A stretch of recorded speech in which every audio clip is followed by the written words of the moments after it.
factor yung kanilang pride bilang isang side ng SBK and bilang isa naman sa mga players ng Ubek Maniac GT White, papakbiro yung kailangan nilang ibigay. Kasi syempre, tutungo ngayon tayo sa ating unang laban. Dito lamang yan sa sub-base. So let's see, paano nga ba natin may kita yung first 2 rounds na ating nasabi nga kanina. And finally, nandito na tayo sa loob ng laro with Ubek Maniac already starting really hot here, no? And ayun, nakikita nga natin na masyado atang matikas ang pwesto ngayon ng Ubek Maniac na kaya nilang magtagisa ng lalim dito, no? Zakit Ishida na lang natitira for si Vaqueros with Ubek still continuing their hot pursuit rather because of their defense. Confident talaga sila. No? Unang tutumba si Cedric para naman sa Ubek. Pero may kasunod din na Yobs and buti na nga lang nakapag-recover pa ang Ubek Maniac with a good trade. 1-0 to score. Napakagandang proseso nga na ating nabanggit. Again, andun yung disadvantage para sa side ng SBK because of the engagement. Katulad na naman dito, UM2. Sabi ko nga kanina kung paano sila mag-workout sa first 2 rounds natin is to be aggressive. Bilang isang depensa na team, yun lang yung kanilang ginawa. Pre, yung analyst mo, yung pag-analyze mo ng laro, ganoon lang kabilis kung paano tinapos ng Ubek yung laro, yung round na yun. Okay? Si Vaqueros, what happened? Legit ba? Okay. So ayun, nag-pick out na ng very aggressive ang Ubek Maniac ngayon. Early pick up na naman dito from si Vaqueros. Kaya nga madalang i-recover to. There goes the nades. Di pa nila alam mo, Ishida! Tingin, Ishida! Nakadisiplina ngayon si Ilga. Nilampasan niya, tol. Ako, napakadelikado. Wala pa nakakalam. Hindi pa na si Brian, tol. May insider na kayo. Hindi nyo pa alam. Kaso makikita na kagad si Brian yun, tol. Ayun lang yung downfall para sa side ng UM2. Isa lang yung nakuha niya. 3 yung nakita niya dun, pre. 1 more para sa UM2. Z Brian. Magandang coverage dito. Meron na silang side control dito sa B. Wala pa nagtatanim ng C4 si Ishida. Paparating pa lang sa jail. Pero sapat na yung kaalaman ng SBK dito para masabing lahat ng pwesto is covered nila. UM2, they will be struggling in that position pero SBK makukuha nila ang punish. Parang ayun rin yung mismong mahirap dun sa ganung play na ginawa ng UM2. Mas okay sana kinuha nila yung 1-for-1 trade pero SBK ngayon, Salvatore, napakaagang engagement na kanilang ibinigay up against the side of UM2. Max, maipaglaban. Sobrang dikit lang. Sky's gonna get a shot. Pero si Zach, nakakatakas pa nga. Nakakapag-reposition pa rin ngayon yung mga miyembro dito ng SBK. Sky's and Ilga. Mabilis ang rotatement. Ako po, hindi ko lang sure kung mababasa dito ni Ilga. Yung pagpunta dito ni si Brian, hindi niya na-clear. What? Nice one from Ilga. He gets the one tap. That was disgusting, Ilga. Kadiri ka, men. Napigilan mo. Ang ganda ng choke point na ginawa ni Ilga doon. Airmax ang natitira. Naku po, Aaron, parang alam ko na kung sino ang mala sa ating dalawa. Ayoko nang sabanggitin kung sino yun. Kilala niya na kung sino siya. Ayun na nga. Ako po. Nasa inyo na. Nagbato pa. Taking a page out of this playbook, ha? UM2 with a very hot start, no? Ganyan nga yung naibigay ko na analyzation kanina para sa side ng UM2 at ngayon, ganun lang rin talaga yung na-apply nila. The aggression is there pero syempre pag alam nila na maging passive tayo, gawin lang ulit natin yan. Pero number advantage para sa side ng SBK.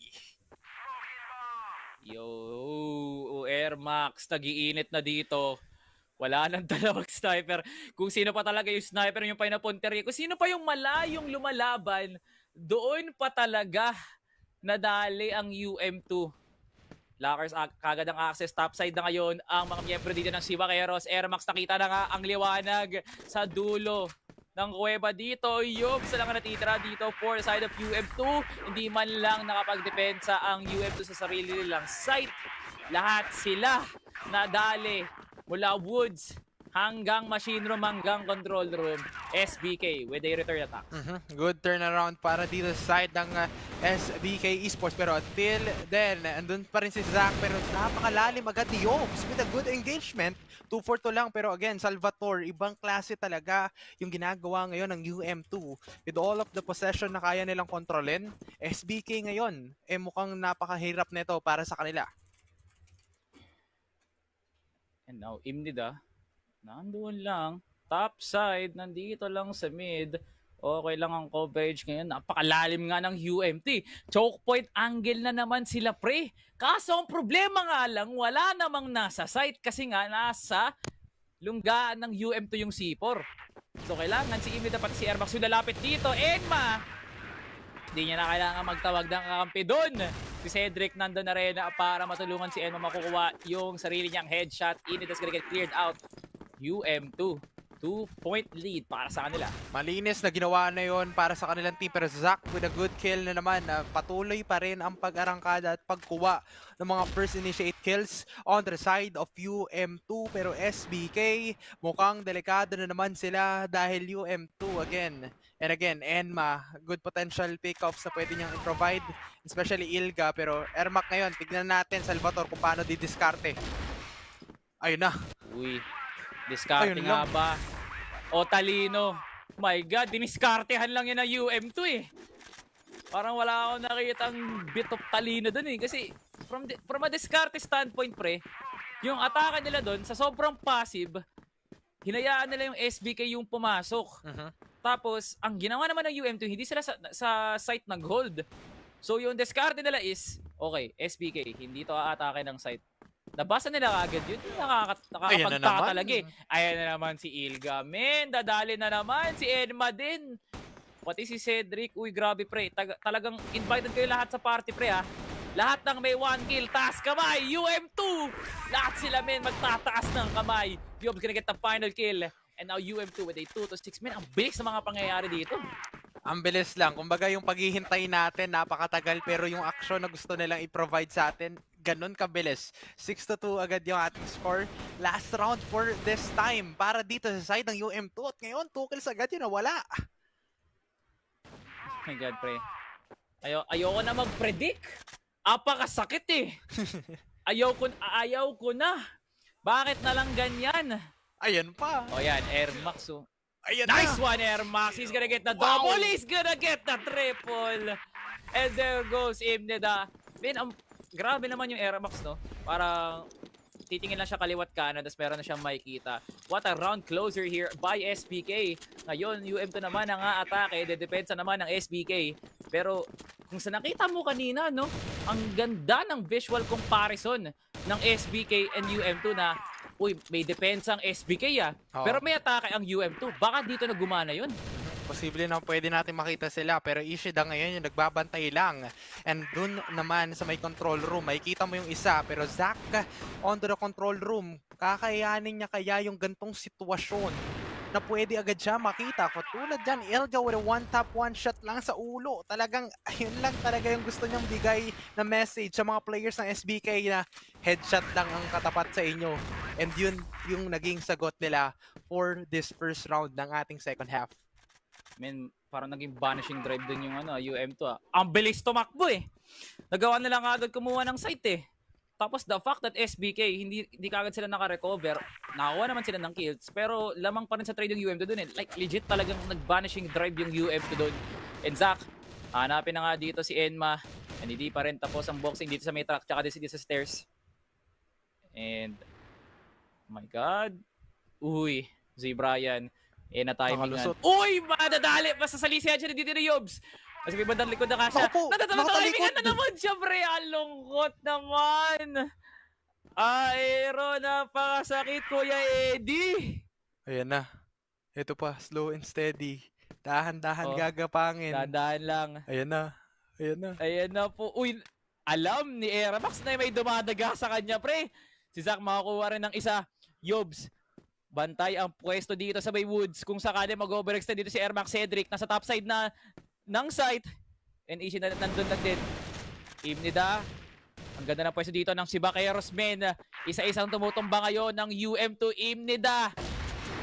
will be getting a double. Skies is gonna get Zaka. Pero Airmax is gonna get the trade. Si Vaqueros back in the map. Pero malayo pa. Pero malayo na. Ganun Ang lang. UM2 nga lang. Hindi ang SBK kasi tatlo pa yung lamang ng UM2. Oo, katulad nga dito, papasok nga ulit sila doon sa ating MR. Pero again, MR to locker, makikita mo pa rin talaga yung transition.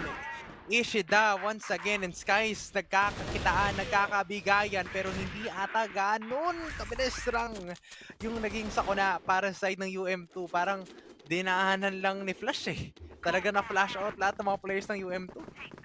Men, ubos ang UMT, walang tinira eh. Kumbaga, pa nagbudel pa itang SPK, ni butil ng kanin, ni balat ng saging, kakainin din nila, men. And wala eh, wala natira talaga sa UM2 eh. And aggressive push na naman dito ang UM2. Uy, pre, uy, lakar na kagad sila. Hello? Teka lang ah, yun, nadali si Yobs, hindi kagad nakapasok si Cedric, si Brian. Tamang pwesto lang dito. Pero, pre 6-3. Naging 7-5 si Vaqueros. Meron silang atake dito sa sub-basement ha. Oo, Kaya, malinis. kudos sa kanila. There goes the flash. Ayan na. Hindi man lang na-flash si Brian dito. Nakita na nga, Ilga and Cedric. Dahil sila ng takbo. Natatakot sila na nag-iisang si Brian, pre. Cedric, lalabas dito sa mid. Pero yun na nga, magbe-bench push na lang ang mga natitirang miyembro dito ng UM2. Ang gulo ng mga pangyayari, Aaron! Hindi sila nagkakaroon ng solidong desisyon. Ishida and mga magkakatagpuan. Ilga natitira na lang. Ilga nandito lang din sa may bandang track. Nade, Ilga. Lalayo. Makukuha kasi Ishida basihim na damin. What an opening by Ilga. Ay lang. Kaso nga lang nandun si Airmax. Naku po. Medyo hindi ako masyado nakahingad dun agad on the side of UM2. Kala natin Ilga with a good clutch na sana. Pero SBK, again, strength in numbers lang. Ganon lang yung mindset nila. At ngayon, nakikita natin, strength in numbers lang din talaga ang side ng UM2. Leading the way with a 1-round win. Pero syempre, nandyan yung mga flashes na babato. Zac ngayon and Imdida combination play para sa kanila. Pero again, UM2, lamang pa rin sila sa positioning dahil nandun sila sa site.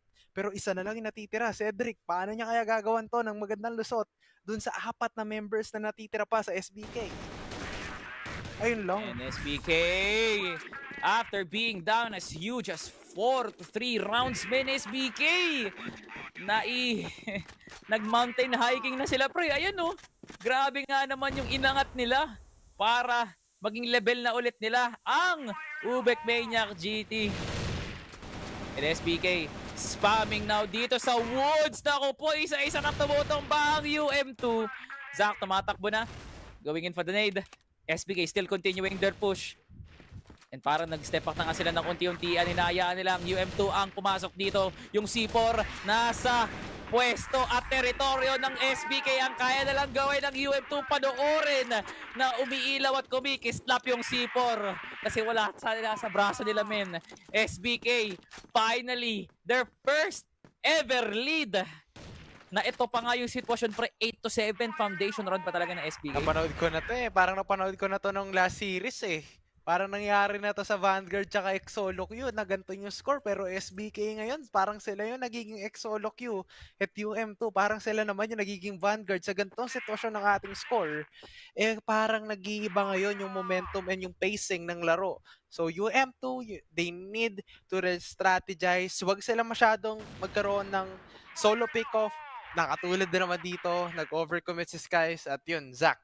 SBK Esports leading the charge with a number advantage. 5v4, SBK. Ganda ng pwesto na dito sa may control room.